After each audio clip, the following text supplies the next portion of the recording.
You are listening to Medicine and the Machine with Medscape Editor-in-Chief Eric Topol and Master Storyteller and Clinician Abraham Verghese as they talk with experts around the globe about the hottest topics in healthcare. This podcast is intended for U.S. healthcare professionals only.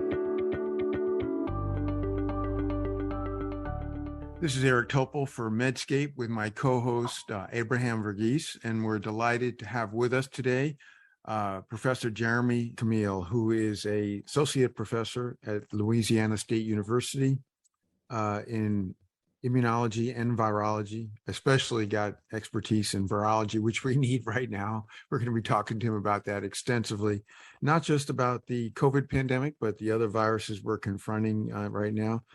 So, Jeremy, it's great to have you on board. It's an honor to be here, truly. Thank you, Eric and Abraham, for having me on. I thought we'd start not in sequence. We're going to get into sequence too, because that's, I know, a big part of your interest. But right now, polio is a big worry. And the concern out there is the language of vaccine derived polio. And obviously, if you could put in context, where are we with polio that arrived in New York? And it's now been declared a public health emergency there, and this connection with the vaccine. Well, I think it's important for most Americans to realize, and I think a lot of physicians as well. I'm not a medical doctor, but my impression among physicians as well is that polio is something that, in the United States at least, we had a sense that we had defeated it. And it was a scourge that was in its last throes, being extinguished in rural parts of India and whatnot, and Africa. Unfortunately, although in this country we use inactivated polio vaccine, in other countries there's live polio vaccine. So Sabin, I think, was Sabin versus Salk, right? And you guys are in San Diego, La Jolla, so you have the Salk Institute. So those two were, I guess, arch nemesis. And so in certain countries, the Sabin vaccine is still used, and it's more efficacious than the killed vaccine. The problem is that when children are given the live polio vaccine, the virus can actually evolve stepwise, little by little, to become a little bit closer to wild type or dangerous polio. And so what looks to have happened here is that in countries that use live polio vaccine, the virus has become a lot more like wild type polio. It's still vaccine derived, and it's not the vaccine that's causing the disease. So I think Americans and listeners need to understand that people aren't given the vaccine and coming down with poliomyelitis. It's that the virus in certain countries that use live vaccine has been able to reacquire some of its natural polio virus-like qualities and is spreading as polio naturally did, fecal oral. And it's a rugged virus. It's hard to get rid of. And in countries like the US, we got rid of it because of very high vaccination rates. And unfortunately, we now live in an era with untold levels of skepticism about public health. A lot of doubts about whether the CDC can be trusted, which is really sad. I mean, before the COVID-19 pandemic, we already had vaccine hesitant parents and even activists who were against all vaccines. And you now have people talking about whether germs really cause disease again. So it reminds me of Carl Sagan and the demon haunted world. You end up having a self-fulfilling prophecy with these people, coming out with half truths or very sad distortions of what's real and valid.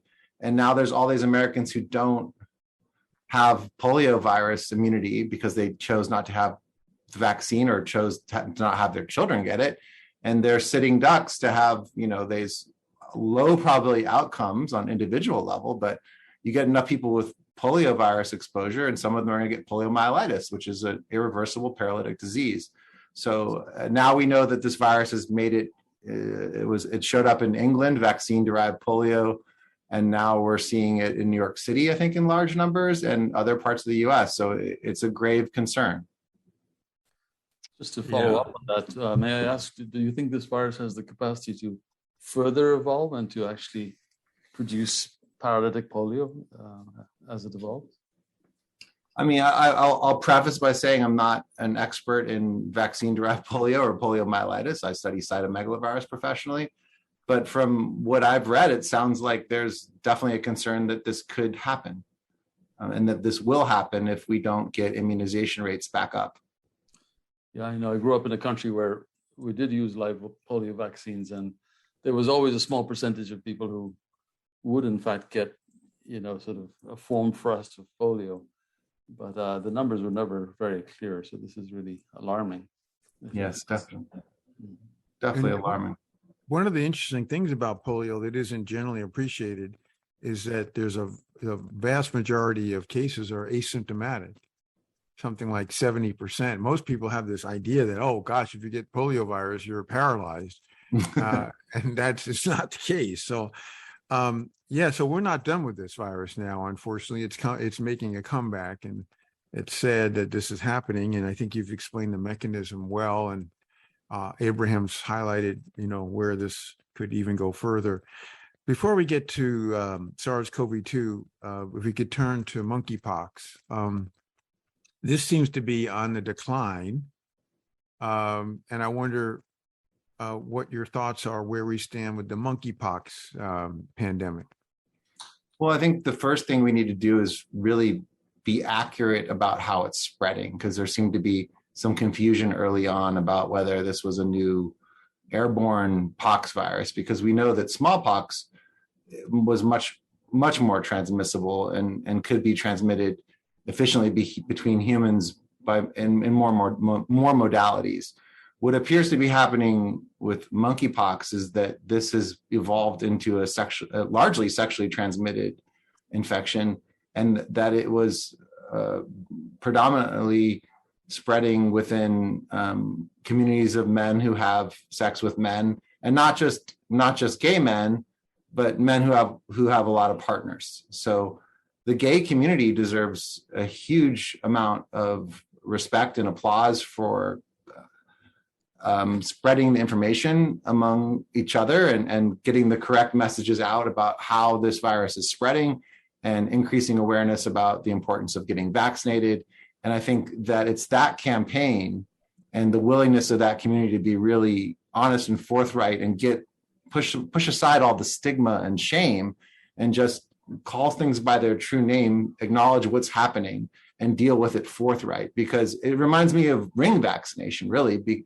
Ring vaccination was so effective in dealing with smallpox because in Africa, they figured out that if you go to where there's an outbreak and immunize people near the outbreak, you can stamp it out early, even if you don't have enough doses to say immunize everyone on the continent or in the country. And in this case, we have a disease that's spreading within one community. It's not a geography, but by dealing with the people who are in contact and in high risk first, you can stop the virus from spreading.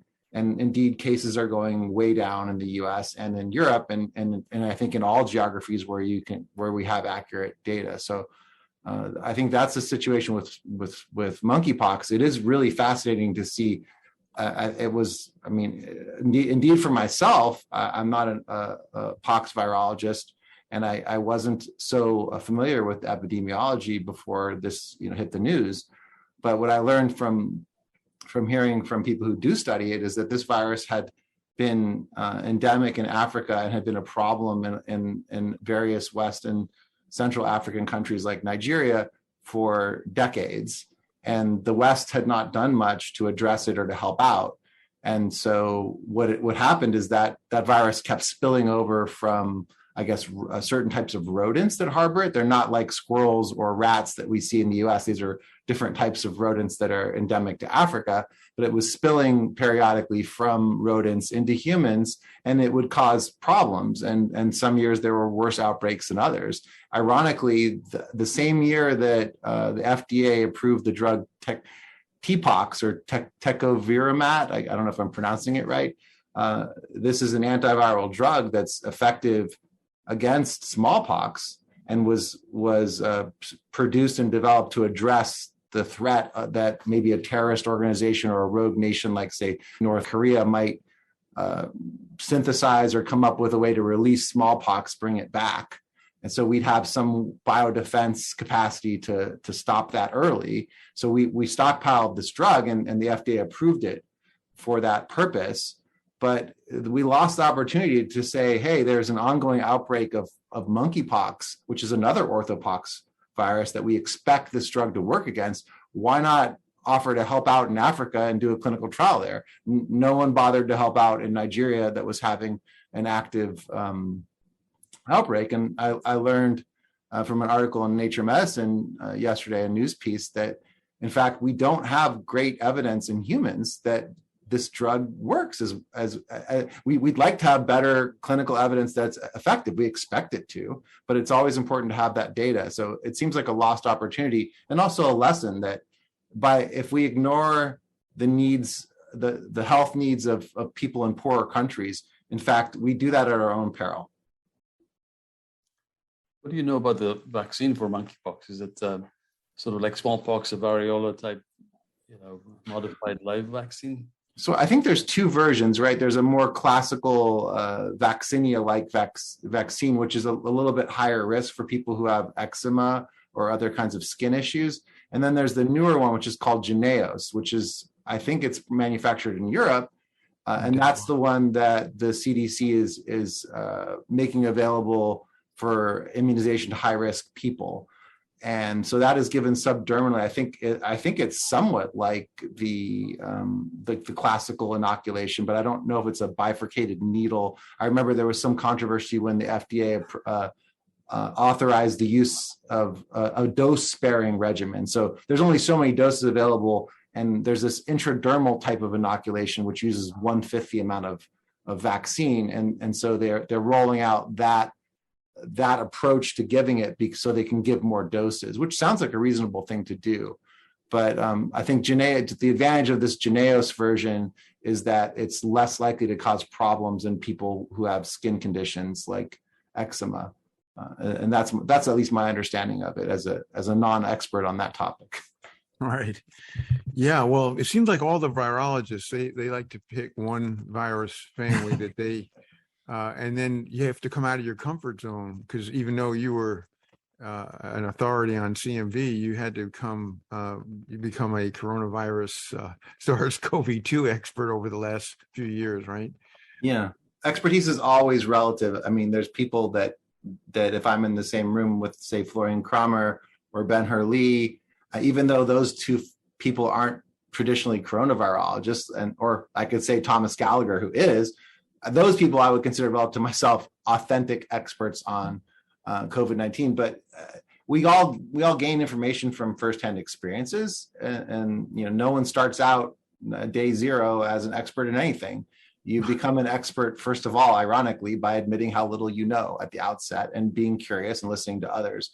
And I think if I've learned anything useful or gained any valid information, it's by starting small and acknowledging what I do and don't know.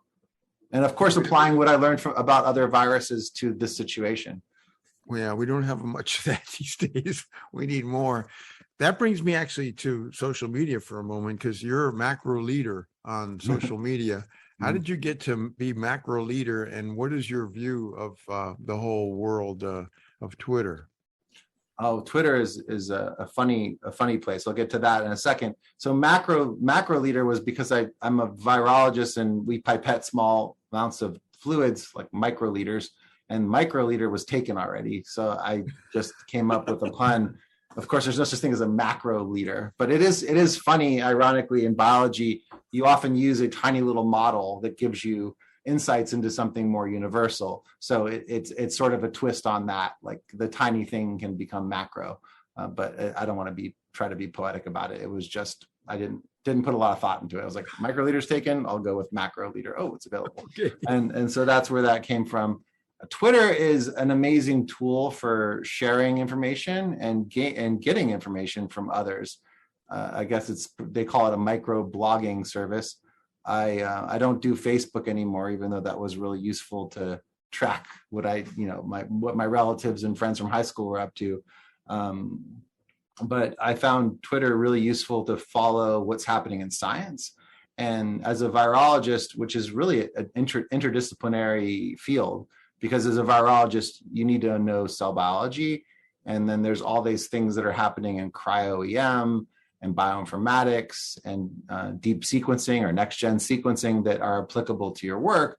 And so as a scientist here, especially in remote Northwest Louisiana, it's really important to keep abreast of developments in the field or tools that could save you a lot of time or give you a unique insight. So, to learn things and discover things. So I found Twitter to be useful for that. By following people who are productive or other curious people in fields related to yours, you can learn a lot quickly, come up with techniques that save your grad students a little bit of time in the lab. And then, COVID-19 hit, and I think that only showed or only underscored or emphasized even more how powerful Twitter could be. It was the first days of the pandemic, and I learned quickly that Florian Kramer was sharing plasmids to express the spike RBD in full-length spike so that you could do ELISAs and detect who had seroconverted. And a friend of mine, Ben-Hur Lee, who I'd known in the pre-Twitter era because I met one of his students who discovered the Nipah and Hendra virus receptor at a ASV, an American Society for Virology conference back in, I think, 2005. So I knew who Ben-Hur Lee was, and I'd gotten plasmids from his lab, and I had gotten to interact on Twitter with him a little bit before the pandemic, invited him to come out and give a seminar, which of course ended up canceled because of the travel restriction. But he shared with my lab and with our campus a vesicular stomatitis virus reverse genetic system that lets, or a neutralization assay basically, that let you test for neutralization activity in people's blood without having to do a BSL-3 setup or even a BSL-2 enhanced setup. You could just do it at BSL-2. So all these amazing people were out there on Twitter sharing knowledge and information and sometimes reagents. And it was really interesting at the very outset of the pandemic when you saw a lot of selflessness, just people saying, hey, this is a public health emergency. My lab developed these standards or controls or tools, and we're happy to share them. So it was a great way to learn how to connect with other people and bring resources that were unique and powerful to your community, even if it was far away geographically from somewhere else. So that's what Twitter was really useful for. But then, of course, it has a dark side as well, because just as useful information can move very quickly on Twitter, deceptive or misleading information seems to move even faster. So I'm trying to learn to not react when I see stuff that is way out of line or way out there, but sometimes I'm still triggered. And so I try to, set the record straight on incorrect or alarmist and takes on, hey, this new variant we found, everyone's going to die in 2 weeks. And, so far that hasn't happened, but it's been announced, countless times since the beginning of the pandemic. Yeah, we've had a lot of doomsday variants out there for sure. Yeah. Yes. You were sort of a pioneer early on in pushing for sequencing, the different viruses that were endemic in different areas, and encountered some resistance, I imagine, initially, but it turned out tremendously helpful. Talk a little bit about those early days, and I sort of want to get to where you think we are now. Do you think that I think I may have read a tweet from you suggesting that maybe that severe disease is no longer something that we should worry about necessarily. I mean, if one has to predict, it's hard to predict. I'm hearing the same sentiment from the WHO, that the sense that, we may be on top of this. So I'd be very curious to get both your thoughts actually on this. Well, thank you for that. That's a really insightful comment. And I was, again, lucky through Twitter, and it was really, seeing the activity from folks like Christian Anderson and many folks in the GISAID community who are sequencing all around the world. Emma Hodcroft from NextStrain, who active on Twitter, Trevor Bedford. Those folks early on, I saw active very early. I remember I was visiting friends in, I think it was San Francisco right around New Year's, and already there was some chatter from the phylogenetics community putting these viruses on trees. And at that point, I wasn't even convinced the virus was going to show up in the United States, but these sequences were out there, and people were already gaining insights from them. And so when they shut down our campus, I think it was actually literally Friday the 13th, March 13th, 2020. But they had already asked, the chancellor had asked the virologists, or a few of us, hey, do you know what RT-PCR is, or RT-qPCR, real-time PCR? And for us, that's a pretty boring, not that exciting new, it's not an exciting new technique. It's pretty boilerplate basic thing to set up that it's not just used in virology, it's used to look at gene expression differences. So we were like, yeah, of course, it's not hard to set up an RT-PCR assay. But we were charged, and there was, as a state university, we were asked by the governor and also the senator from, one of the senators from our state, Bill Cassidy, I think, was involved in routing some funds because there were not coronavirus tests that were reliable. So we were asked to, hey, set up a PCR testing center. So this involved buying lots of PCR machines and making the largest orders I've ever done for primers. Usually you buy it at the smallest synthesis scale possible. But I got to see the IDT is the company I used to buy primers from since grad school, UC Davis, 1998. So I was going to the drop-down menu and seeing how big the synthesis scale you could order at. And so I was like, wow, someone should be buying stock in that company. But because other people, of course, are going to be ordering lots of primers. So we were ordering primers and machines to detect. And then at the end of those days, just frantically ordering stuff. When I was just up a little bit late, and I think it was around March 20th or so, and I just decided, I was like, well, if we're doing all these PCR assays and we're going to find positives, shouldn't we be sequencing? Shouldn't we figure out how to do that? It sounded like a challenge because, of course, there's only minute amounts of nucleic acids in a patient's sample. But I knew from people in my field that folks knew how to do this using panels and enrichment strategies. And so I just sent an email to my department chair and the vice chancellor for research, like saying, hey, we should really start thinking about sequencing this. And the vice chancellor loved the idea and said, hey, just get it done. I got your back.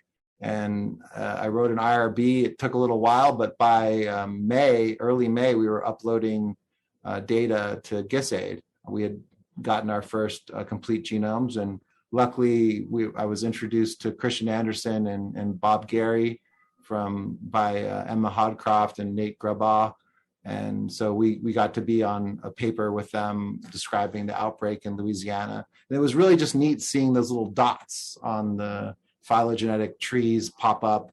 And of course, they also have technology to look at how the virus is moving through space and time. So you can also model the transmissions. And it was just fascinating because immediately we already saw mutations in the receptor binding domain. I remember we were like the first people to see a F490L mutant in the United States. And at the time, no one was worried about that. And you're exactly right, Abraham. People were like, there was a lot of pushback, like, hey, this is a waste of time. This virus doesn't mutate very fast. And that seemed to be true. You'd see these little sparks and changes in the RBD, but nothing was sticking. And then by December or November, when the alpha variant was first identified, B117, it became clear that variants were going to be an issue. And here we are, so many variants of concern later. We're in sublineages of Omicron now that have each driven their own wave. So that was interesting, and I've had a crash course sort of in the politics of data sharing, because I don't think that our country's national health leaders, even Francis Collins type folks, realistically grasp yet the importance of correct incentives.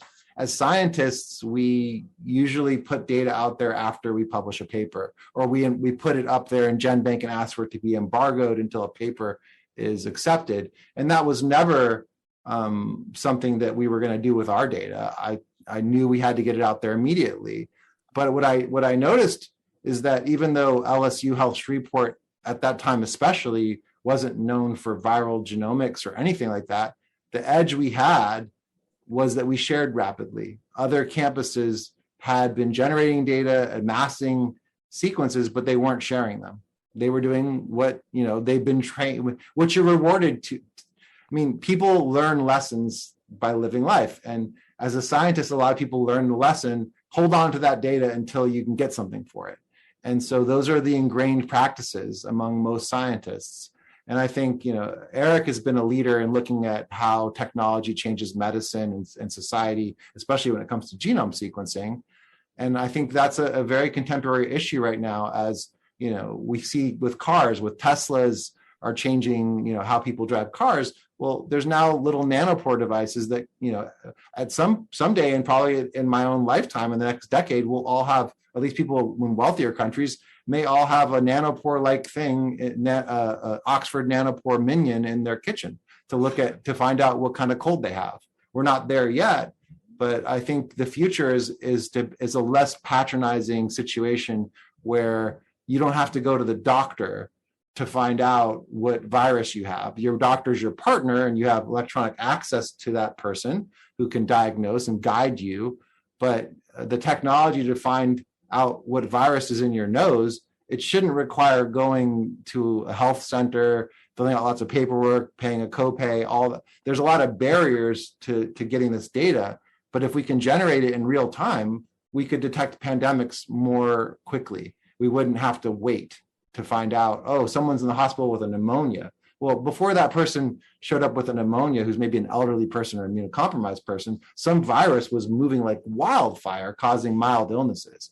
And we're not seeing those events happen. In fact, if you go on to GenBank, there's like only 60 human coronavirus 229E, that's one of the seasonals, complete genomes available in the entire world. That's a virus that causes a lot of colds, yet we only have 60 genomes or so. It's a disgrace. We've had the technology for a long time to do public health at genome level with viruses. And indeed, we're already at the stage where we can do single cell sequencing on zebrafish and mice and Drosophila to study development or immune responses. I mean, if we're doing entire like single cell transcriptomes for research purposes, why aren't we applying this kind of firepower to public health questions? And I think it goes back to what Abraham was saying early on, is people kind of look down upon, well, you're just sequencing for the sake of sequencing. What's the point of that? What's your research question? Sometimes, I love hypothesis-driven research. I think it's super important.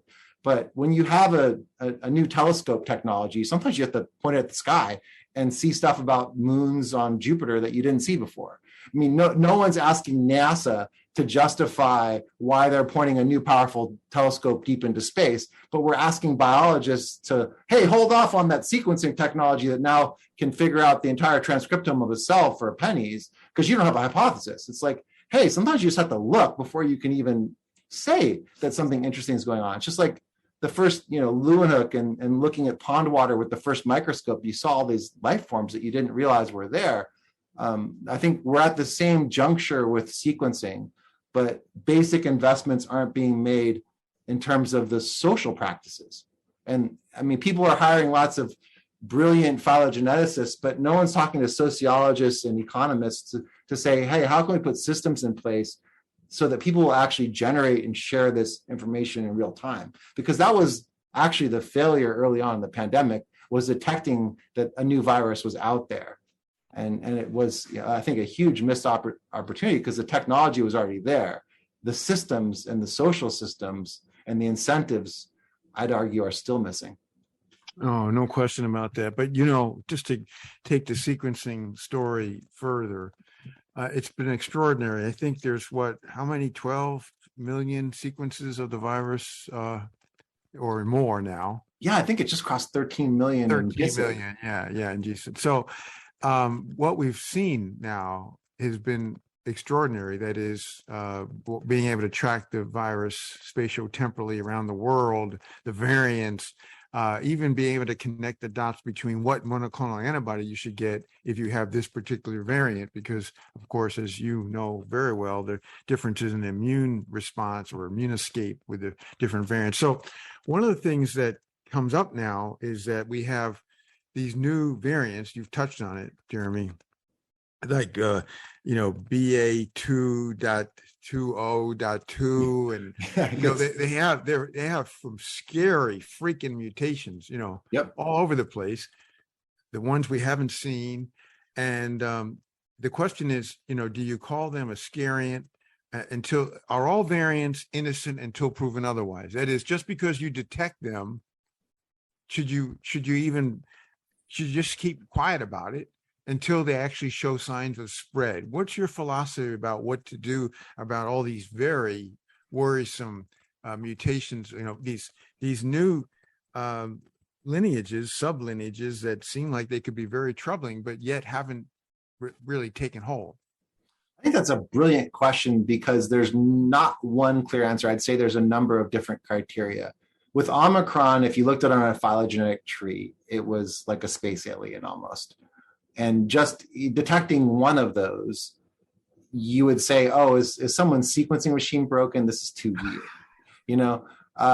but if you know that the sequence data is reliable and it's got that long of a branch off of anything else that's been detected, I think just the change alone in the spike, because we know all those, there's so many epitopes that are critical for neutralization, that's concerning in and of itself because of the huge number of changes out the blue.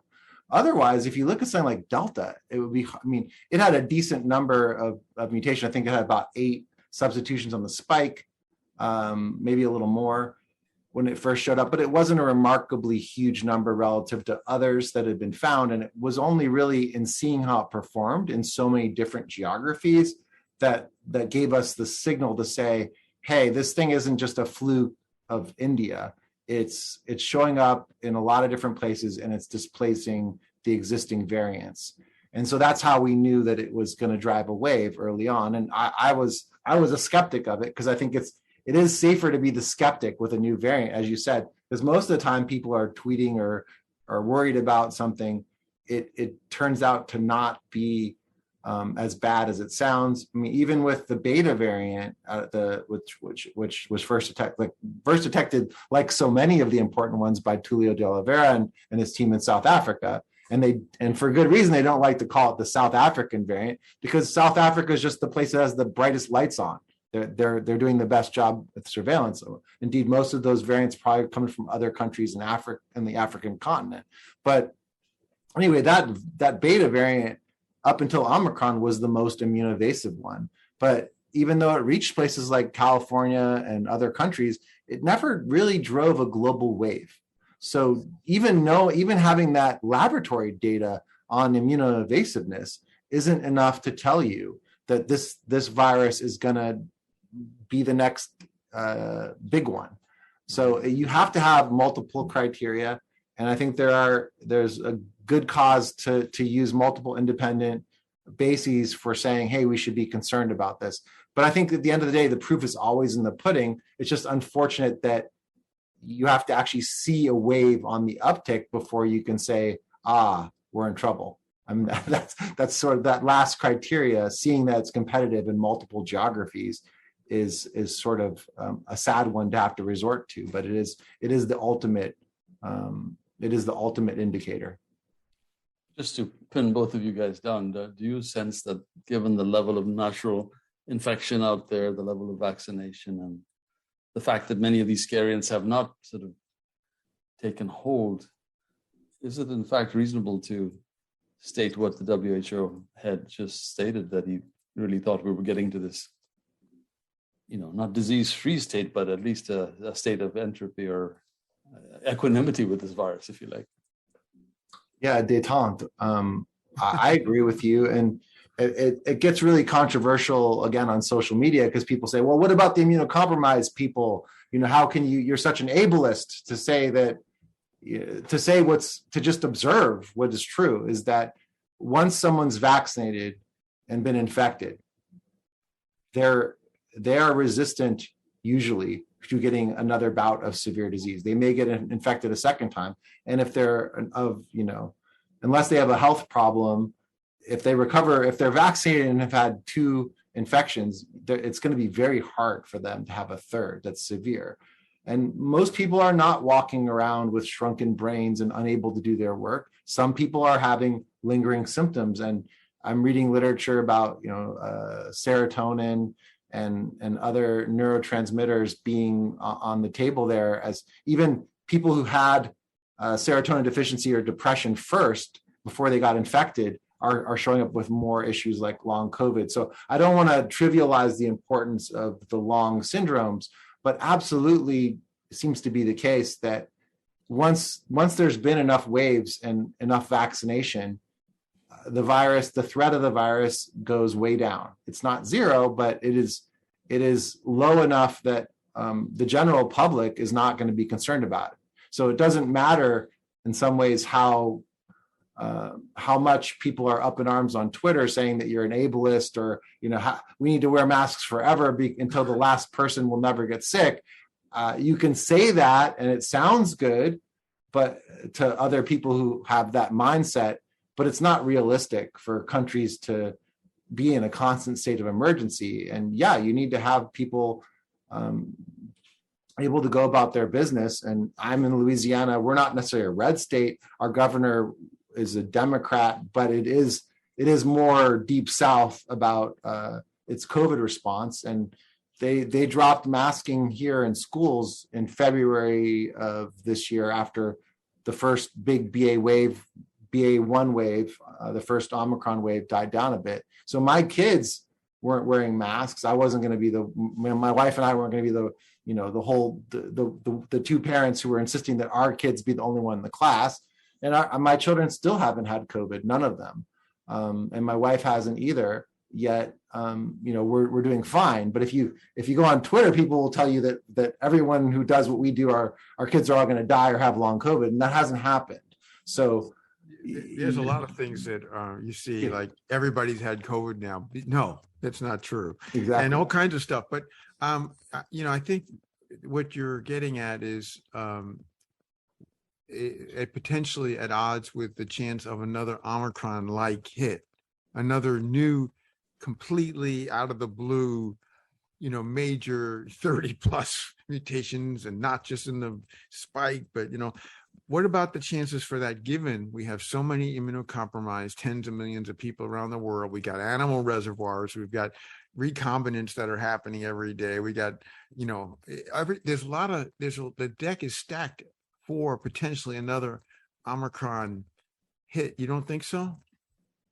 I think that, early on you'd laugh at people who said your T cells will protect you. I remember it was very, mid-June 2020, and the zeitgeist, there were a couple papers that pointed out that in certain people, the S2 domain of the spike has some homology to, and I guess some shared T cell epitopes with OC43, which is a seasonal coronavirus. And there are individuals who have very potent T cell responses. And I think that if you actually read the folks who have looked at the genetic determinants of resistance to severe disease or even to infection, there's an HLA allele that's 1 in 10 people have it, and probably you generate a very rapid T cell response that prevents symptomatic infection in those individuals, or often prevents it.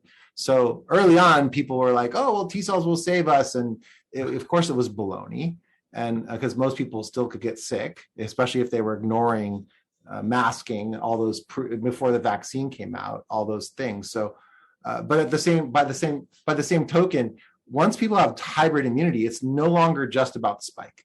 So you end up with a bunch of tissue resident cells. It's T cells and B cells and probably some innate lymphoid cells and NK cells that play roles as well. But you have this inside, microscopically in your respiratory tract, you have this family of sentinel cells that are specific or to protect you from COVID. And if you know about the viral life cycle, the very first protein that's made is not spike, it's ORF1A, 1B. So that makes all the non-structural proteins that copy the genome and also play roles in immune evasion. One of the things they do is shut off your ribosome, so you can't make your cell can't make its own proteins anymore, only viral proteins. But if your MHC system, your HLA system, is presenting epitopes from ORF1A, 1B, those are going to be the first opportunities for T cells to mount a response. So people who've been infected are going to have that level of protection, even if there's a new super variant that has every mutation possible in the spike. Those T cell responses are never going to become completely irrelevant. So whatever you learn from being infected does have a great chance to protect you. And that is not an argument against vaccination. That is an argument for vaccination, because if a breakthrough infection in someone who has spike responses is going to be much milder than in someone who doesn't. And so you're going to acquire those other elements of immunity while experiencing probably a more gentle infection, which doesn't mean that some people who are vaccinated won't have bad infections. But overall, we're seeing obviously big differences in the outcomes for people who are vaccinated versus not. So I'm a little bit skeptical of a new super variant that would cause disease as bad as we saw before the vaccine era. I don't see that happening, and I hope I'm right. Well, I hope you're right too, but I think that seems to be anchored on the hybrid immunity story. And I think the sad part is there's still plenty of people unvaccinated completely, or completely, vaccinated and otherwise naive to infections who could be vulnerable. But we'll see. I mean, I hope you're right, and I hope Dr. Tedros is right with his proclaim. With what Abraham said today is that the end of the pandemic is near. It's like, I hope so, but I mean, by this point in time, it's hard to be having a lot of confidence. Now, before we wrap up, I have a couple of things about vaccines I want to get your inputs, and I'm sure Abraham has some other things. But right now, we got the bivalent BA.5 or BA.4/5, but it's really the same spike, and half and half a combo with the original Wuhan strain. And what the question here is that went ahead with no specific human data. It had mice data, and people say, well, that's okay because we do that with flu. Well, okay, but I don't think our flu vaccines are all that potent.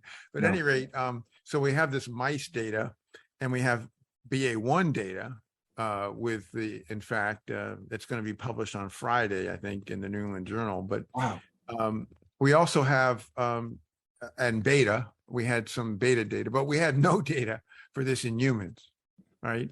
And so my question here is, back in June, the Moderna and Pfizer, they go to the FDA, they have the BA1 data, looks pretty good. And the FDA says, the advisor saying, no, we don't want that one. We're already long past BA1. We're in the BA5 era. Yep. Go back and get us some BA5. So the government orders 171 million doses of the bivalent vaccines between the two companies. And they get it ready in 2 months. 2 months. I love it. But they didn't do any people. In 2 months, they had enough vaccine to test in mice. Couldn't they have tested that in a few people to at least, even the optics of a big campaign program, get us a handful of people, just some data. Now, what's your prediction? Is everything going to be cool here? And was this a misstep, or did you go out and have your bivalent vaccine? What do you think? Well, I think the misstep was that we went from no vaccine to mRNA vaccines in arms that were emergency use authorized. And in what it took from January 2020 to December to have the actual rollout of the vaccine. So that's about 11 months. And in about that same time period, we made no moves for Omicron showing up in November to now that, November of last year to now, we're finally rolling out the bivalent. I would argue that we should have been faster updating the vaccine. But I think you're absolutely right that it is important, even just for optics and to comfort people that, hey, we've tested this in some human beings, that why not identify healthcare workers who are willing, who are educated enough and, they understand what mRNA vaccines are, how they work, say, hey, I'm comfortable being a guinea pig for updating the mRNA sequence. It's not that different from the original. And I'm comfortable to be in that clinical trial and show that it's safe and that, my antibody responses are better. Why not put in place, innovative programs like that to match the technological innovations in vaccinology with the regulatory frameworks for approving things? So I think you're absolutely right. And but I also would agree, I think, with what you hinted at, that a BA1 booster probably would have, but a BA1 bivalent booster probably would have given us 90% of the benefit we're getting with a 4-5. That's right. That's what the might show. I believe it. The only nice thing is that with 4-5, we had this F486V change, which is gibberish to most people, but that escapes a really key class of broadly neutralizing antibodies. So there's the chance by having that one in the mix that folks' B cells will be able to update that class of antibodies. I mean, it remains to be seen empirically, which is important, but having that antigen in there may help a little bit over the BA1 in terms of durability. But you're absolutely right. I think it was a lost opportunity to roll out the vaccine a little bit sooner. And indeed, people like me ended up catching COVID because in that window of time when, I made it through BA1 and most of BA2, but in July, I finally got my first case of COVID. I was lucky that I didn't get very sick from it. But of course, I've had 3 doses of the original mRNA vaccine. So, I think your point about having had the Omicron vaccine, like that could have been done in 2 months. Yep. As we learned with the BA5, but they sat on it and it took 7 months to become, for that end of June meeting that should have happened in, February or something like that. Before I hit you about nasal vaccines or mucosal immunity, Abraham, anything? No, I was just going to say that it's a great time to be a virologist. You guys are like the rock stars of the scientific world, and there's so much coming at us. I'm learning from Jeremy all the time. He's really a phenom, and I want to just get your view to really get a hold of this virus. I mean, you may not think it's necessary because I'm hearing a pretty optimistic, perspective today, which I love, of course. Mm-hmm. But the problem is that even this BA5 matched up may do little to have infection or transmission reduction, because the way the virus has evolved, it seems to have burned through that the shots. They look great for blocking or inhibiting largely infections and transmission, but once we got to Omicron, that basically fell apart. And I don't know that we can get that back through shots, but I do think that there's a realistic chance we could get that through nasal, oral, inhaled vaccines, and we've got a couple that look quite good, at least some of the data we've seen. Would you go after that? Like you've been a big proponent of getting ahead of things, or would you think it's worth? The U.S. has made no investment. Many academic labs like Florian Kreml's and Mount Sinai had gone to Mexico. Washington University went to India. Yale. I mean, they can't get the United States to invest a dime. Do you think it's worth it, or do you think it really isn't necessary? I think it's definitely worth it. I mean, anyone who's read the papers, and you've shared so many excellent ones, hybrid immunity really seems to be the key to a more durable response. It's probably not a permanent response because we know from seasonal coronaviruses, people catch them periodically. You probably don't catch them every year if you're a normal immunocompetent, but you probably catch OC43 more than once in your life. And same thing with 229E, and those cause nasty colds. So I don't know if hybrid immunity is so permanent, but it probably makes a big advantage over just having an intramuscular injection and generating some IgG and T cells that don't know exactly where to go. When you get infected in the respiratory tract, you recruit cells that defend you, and they stick around for a lot longer. So I would argue that it's a really good investment to make. I think the FDA has an appropriate role here to be cautious and make sure that the methods to recruit cells to the respiratory tract are going to be different, right? Than just sticking a needle in your arm, which is, as I think anyone who's been to a pediatrician's office knows, a lot of the vaccines just go intramuscular, and there's there's probably good safety reasons for that. So I think if we want to roll out a nasal vaccine, it's got to be safe. And it's not just got to be safe in 80% or 90% or 95% of people who receive them. It's got to be safe in almost everyone. And the concern is, of course, if you put a virus or a viral vector or a pro-inflammatory insult in the lungs or the nasal passages, there's a risk that some people's breathing may be affected, right?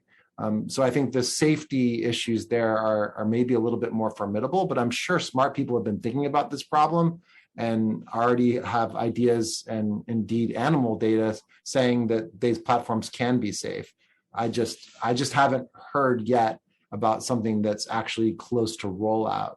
So I think right now, to bridge until we're ready to get that answer approved or a actual solution to that issue, we have a bridge right now, which is update mRNA vaccines and get them to people's arms.